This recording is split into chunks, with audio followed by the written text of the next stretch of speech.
Ha? Nakakaawa. Tandaan nyo, maganda. Si dating Pangulong Duterte na sa militar, sa AFP. Mr. President, tapos na po ang term nyo. Ha? Tapos na ang panahon mo sa Malacanang. Ha? Katulad din kita na isang pangkaraniwang tao. Isang private citizen ka, private citizen din ako, parehas lang tayo. Ha? Kung meron ka talagang malasakit, Ginoong Pangulong Duterte, sa bansang Pilipinas na pagkababa mo, sa termino mo, kung may totoo may malasakit ka talaga, magbigay ka ng magandang solusyon sa administrasyon. Magbigay ka ng magandang payo, magbigay ka ng alam mong ikabubuti. Yun ang ibigay mo. Ha? Hindi yung nakante yung anak mo, nayari si Paulo Duterte, putak ka ng putak na rin. Ha? Sir, may edad na po kayo. Ha?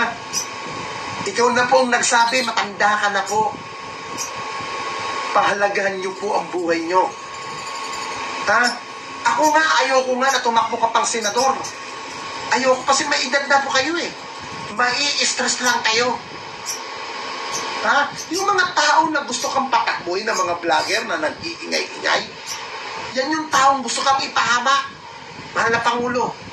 Yan yung mga vlogger na gusto kang ululin para lang may mai-content. Ha? Kung totoong may malasakit sila, sasabihin nila sa'yo. Magbigay ka ng solusyon na may pakinabang. Ha? Yun ang gawin mo. Hindi yung putangin na gagawa ka ng kwento. Gagawa ka ng isang eksena para may papag-usapan.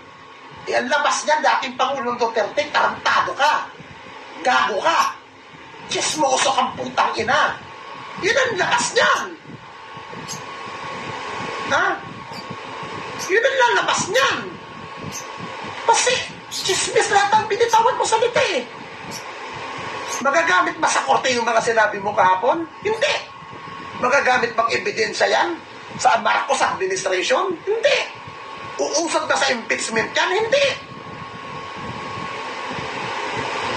Ikaw ang may kasalanan. Kung totoo to ha, kung totoo itong adik si dating Pangulong Marcos, kung totoong gumagamit ng ituking, kung totoo man, ha? Ikaw ang gago. Dating Pangulong Duterte, alam mo pala, tiyak mo pala na gumagamit si Pangulong Marcos. Bakit mo hinayaan na makapwesto? Bakit mo hinayaan na magkakaroon kami ng isang adik na Pangulo ng bansang Pilipinas na ikaw pala'y alam mo? Di ang lalabas nito. Gumagawa ka ng kwento. Igago ka palang putang ina mo ka. Diba? Yan ang hilig mo rin, magputang ina. Diba? Kaya nga kami nagpuputang ina ako noon eh.